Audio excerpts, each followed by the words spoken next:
할렐루야. 오늘 아침 예배에 오신 여러분을 주님의 이름으로 환영하고 축복합니다. 우리 주님과 같은 분은 없습니다. 오늘도 우리의 삶의 가장 최고이신 주님의 이름을 함께 찬양하며 나아가길 원합니다.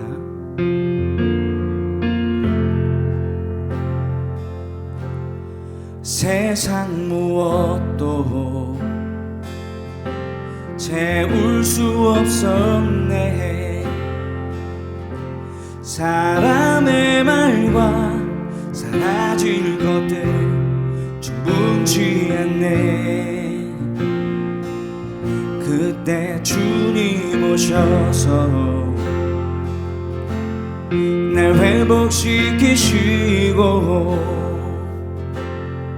모든 갈망 만족시키네.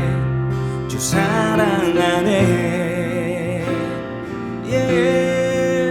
주님보다 좋은 건 없네. 주님보다 나은 건 없네. 어떤 것도 주보다 좋을 수 없네.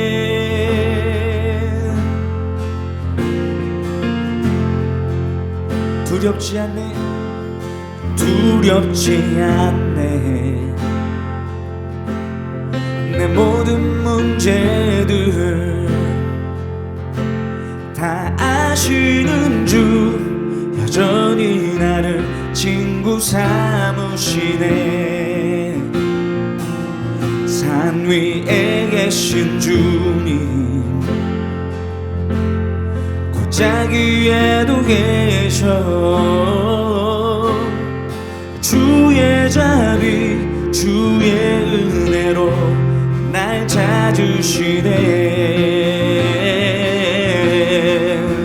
주님보다 좋은 건 없네. 주님보다 나은 건 없네. 어떤 것도 주보다 좋을 수 없네. 주님보다 좋은 건 없네. 주님보다 나은 건 없네. 어떤 것도 주보다 좋을 수 없네.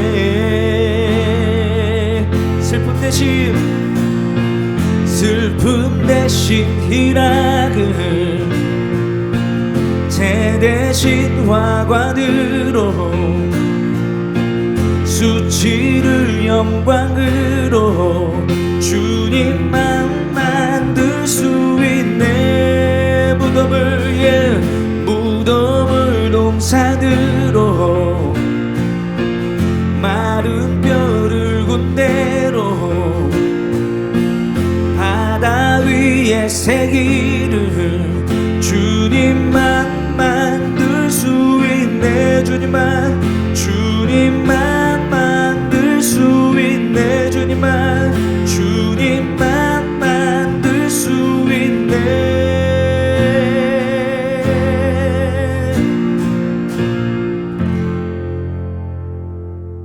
제2장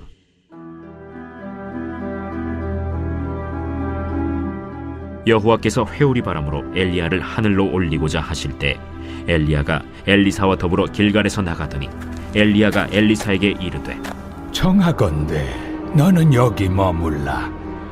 여호와께서 나를 베델로 보내시느니라. 여호와께서 살아계심과 당신의 영혼이 살아있음을 두고 맹세하노니 내가 당신을 떠나지 아니하겠나이다. 이에 두 사람이 베델로 내려가니 베델에 있는 선지자의 제자들이 엘리사에게로 나와 그에게 이르되 여호와께서 오늘 당신의 선생을 당신의 머리 위로 데려가실 줄을 아시나이까? 나도 또한 아노니 너희는 잠잠하라. 엘리야가 그에게 이르되 엘리사야, 청하건대 너는 여기 머물라. 여호와께서 나를 여리고로 보내시느니라. 엘리사가 이르되 여호와께서 살아계심과 당신의 영혼이 살아있음을 두고 맹세하노니 내가 당신을 떠나지 아니하겠나이다. 그들이 여리고에 이르매 여리고에 있는 선지자의 제자들이 엘리사에게 나와 이르되 여호와께서 오늘 당신의 선생을 당신의 머리 위로 데려가실 줄을 아시나이까? 엘리사가 이르되 나도 아노니 너희는 잠잠하라. 엘리야가 또 엘리사에게 이르되 청하건대 너는 여기 머물라. 여호와께서 나를 요단으로 보내시느니라. 여호와께서 살아계심과 당신의 영혼이 살아있음을 두고 맹세하노니 내가 당신을 떠나지 아니하겠나이다. 이에 두 사람이 가니라. 선지자의 제자 50명이 가서 멀리 서서 바라보매 그 두 사람이 요단가에 서 있더니 엘리야가 겉옷을 가지고 말아 물을 치매 물이 이리저리 갈라지고 두 사람이 마른 땅 위로 건너더라. 건너매 엘리야가 엘리사에게 이르되 나를 내게서 데려감을 당하기 전에 내가 내게 어떻게 할지를 구하라. 당신의 성령이 하시는 역사가 갑절이나 내게 있게 하소서. 네가 어려운 일을 구하는도다. 그러나 나를 내게서 데려가시는 것을 내가 보면 그 일이 내게 이루어지려니와 그렇지 아니하면 이루어지지 아니하리라. 두 사람이 길을 가며 말하더니 불수레와 불말들이 두 사람을 갈라놓고 엘리야가 회오리 바람으로 하늘로 올라가더라. 엘리사가 보고 소리 지르되 내 아버지여, 내 아버지여, 이스라엘의 병거와 그 마병이여. 하더니 다시 보이지 아니하는지라. 이에 엘리사가 자기의 옷을 잡아 둘로 찢고 엘리야의 몸에서 떨어진 겉옷을 주워가지고 돌아와 요단 언덕에 서서 엘리야의 몸에서 떨어진 그의 겉옷을 가지고 물을 치며 이르되 엘리야의 하나님 여호와는 어디 계시니까? 하고 그도 물을 치매 물이 이리저리 갈라지고 엘리사가 건너니라. 맞은편 여리고에 있는 선지자의 제자들이 그를 보며 말하기를 엘리야의 성령이 하시는 역사가 엘리사 위에 머물렀다 하고 가서 그에게로 나아가 땅에 엎드려 그에게 경배하고 그에게 이르되 당신의 종들에게 용감한 사람 50명이 있으니 청하건대 그들이 가서 당신의 주인을 찾게 하소서. 염려하건대 여호와의 성령이 그를 들고 가다가 어느 산에나 어느 골짜기에 던지셨을까 하나이다. 엘리사가 이르되 보내지 말라. 하나 무리가 그로 부끄러워하도록 강청하매 보내라. 그들이 50명을 보냈더니 사흘 동안을 찾되 발견하지 못하고 엘리사가 여리고에 머무는 중에 무리가 그에게 돌아오니 엘리사가 그들에게 이르되 내가 가지 말라고 너희에게 이르지 아니하였느냐? 그 성읍 사람들이 엘리사에게 말하되 우리 주인께서 보시는 바와 같이 이 성읍의 위치는 좋으나 물이 나쁨으로 토산이 익지 못하고 떨어지나이다. 엘리사가 이르되 새 그릇에 소금을 담아 내게로 가져오라. 하매 곧 가져온지라. 엘리사가 물 근원으로 나아가서 소금을 그 가운데에 던지며 이르되 여호와의 말씀이 내가 이 물을 고쳤으니 이로부터 다시는 죽음이나 열매 맺지 못함이 없을지니라 하셨느니라. 그 물이 엘리사가 한 말과 같이 고쳐져서 오늘에 이르렀더라. 엘리사가 거기서 베델로 올라가더니 그가 길에서 올라갈 때에 작은 아이들이 성읍에서 나와 그를 조롱하여 이르되 대머리여 올라가라! 대머리여 올라가라! 엘리사가 뒤로 돌이켜 그들을 보고 여호와의 이름으로 저주하매 곧 수풀에서 암곰 둘이 나와서 아이들 중에 42명을 찢었더라. 엘리사가 거기서부터 갈멜산으로 가고 거기서 사마리아로 돌아왔더라. 사랑하는 라이프처치 성도 여러분, 오늘은 열왕기하 2장을 통해서 하나님의 음성을 듣고자 합니다. 오늘 보면은 엘리야가 나오고 엘리사가 등장을 합니다. 엘리야가 스승이고 엘리사는 그 제자이죠. 그런데 오늘 본문을 쭉 보면은 이 엘리사가 제자로서 어떤 모습을 보여주는지를 강조하고 있습니다.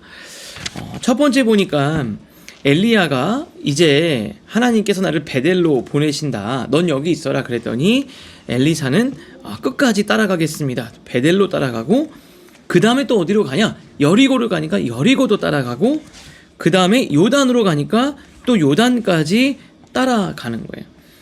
엘리사가 길갈에 있을 때 길갈을 있었고 베델에 있을 때 베델, 베델에서 여리고로 갈 땐 또 여리고, 여리고에서 요단으로 갈 땐 요단까지 한결같이 따라다니는 거예요.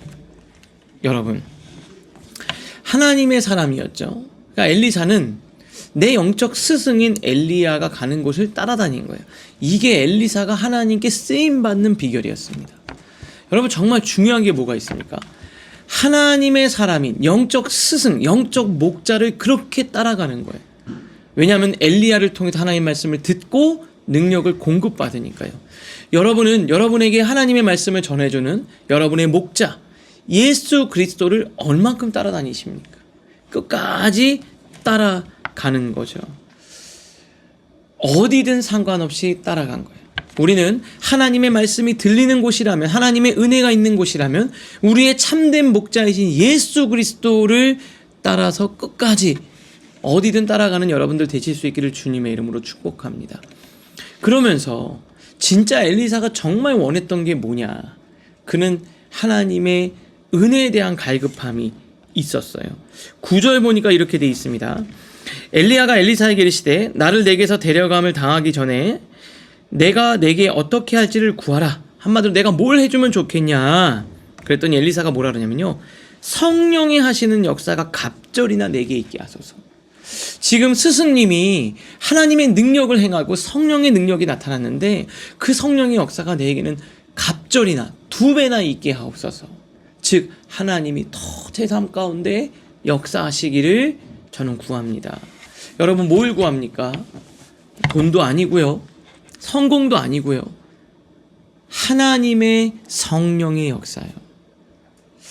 여러분들도 그런 하나님께 기도가 있기를 바랍니다. 내 삶에 하나님의 은혜가 더 때마다 넘치기를 소원합니다. 스승에게 임했던 그 성령의 능력보다 2배를 원한 거예요. 왜요? 하나님의 일을 감당하기 위해서 뭐가 필요합니까? 성령의 은혜가 필요한 거죠. 저도 그렇습니다. 저에게 뭘 하나님이 물어보시면 뭘 구할까? 하나님, 저에게 매 예배 시간에 성령의 능력을 경험하게 하여 주시옵소서. 제가 하나님의 은혜를 경험하면 우리 성도들도 은혜를 경험할 것 아닙니까? 여러분, 돈도 아니고요, 어떤 물질도 아니고 어떤 조건과 상황이 아닙니다. 라이프 처치 예배 가운데 제가 말씀을 전할 때 성령의 능력이 있으면 그러면 다 되는 거예요. 그 마실 물을 찾아서 성도들이 모이고 치유가 있고 회복이 있고 그러면 되는 겁니다. 여러분, 제일 중요한 게 뭡니까? 하나님의 은혜를 구하는 거예요. 오늘 여러분 어떤 기도를 드리시겠습니까? 하나님, 저에게 하나님의 은혜를 주시옵소서, 하나님의 능력을 부어주시옵소서. 이렇게 기도할 때 하나님의 놀라운 은혜와 축복이 여러분 삶에 가득할 줄 믿습니다. 그리고 2번째, 저희가 뭘 주목하고 싶냐면 엘리사가 성령의 능력을 받고 처음으로 행한 기적이 있는데요. 그게 바로 뭐냐면 여리고의 물을 정화시키는 일이었어요. 그런데 그 여리고가 어떠했냐면 이렇게 되어 있습니다. 이 성읍의 위치는 좋으나, 19절이요 19절, 이 성읍의 위치는 좋으나 물이 나쁨으로 토산이 익지 못하고 떨어집니다. 겉으로 볼 때는 되게 좋죠. 위치도 나쁘지 않고 겉모습도 그럴싸한데 그 내면이 고장난 거예요. 그래서 성읍은 살기는 좋고 물이 좋지만 물이 살기는 좋고 위치는 좋지만 물이 좋지 않습니다. 이게 무슨 말일까요? 겉보기에는 문제가 없지만 도시 자체는 아름다웠지만 가장 중요한 게 오염되어 있는 거죠. 오늘 큐티치 위에서부터 3번째 줄이 바로 그겁니다. 겉으로 보기에는 문제가 없습니다. 도시 자체는 아름다웠습니다. 하지만 중요한 것이 오염되어져 있습니다. 우리는 겉으로 보기에 괜찮아 보이지만 보이지 않는 내면의 근원이 망가진 경우가 많습니다. 즉, 뭘 고쳐준 거예요? 보이지 않는 내면을 고치는 거예요. 오늘 하나님께서 여러분의 그 내면을 치유하는 은혜가 있기를 주님의 이름으로 축복합니다. 오늘 여러분 어때요? 난 특별하게 문제가 없어요. 그런데도 말로 설명할 수 없는 여러분의 내면의 깊은 곳에 아픔과 불안과 염려가 있잖아요. 오늘 그거 하나님 치료하신다는 거죠. 엘리사를 통해 여리고의 물을 치료하셨는데 오늘 에브리데이 위드 갓 이 말씀을 통해서 여러분의 그 근원을 치유하실 거예요. 그런 놀라운 은혜가 있기를 주님의 이름으로 축복합니다. 말씀을 통해서 생각하겠습니다. 첫 번째, 나는 하나님의 사명을 감당할 준비가 되어 있습니까? 나는 하나님의 능력을 구합니까? 아니면 내 계획의 성취를 구합니까? 두 번째, 나는 내 삶의 표면적인 문제만 해결하려 합니까? 아니면 하나님께서 내면의 근원을 변화시키도록 내어드리고 있습니까? 오늘 말씀으로 생각하면서 승리하는 여러분 되시기를 바랍니다. 기도하겠습니다. 하나님, 내 삶에서 진정으로 필요한 것은 내 계획의 성취가 아니라 주님의 능력입니다. 나를 변화시키고 나의 근원을 새롭게 하여 주시옵소서. 내가 원하는 것을 구하는 것이 아니라 하나님이 맡기신 사명을 감당할 수 있는 힘을 구하는 신앙을 갖게 하옵소서. 예수님의 이름으로 기도합니다. 아멘.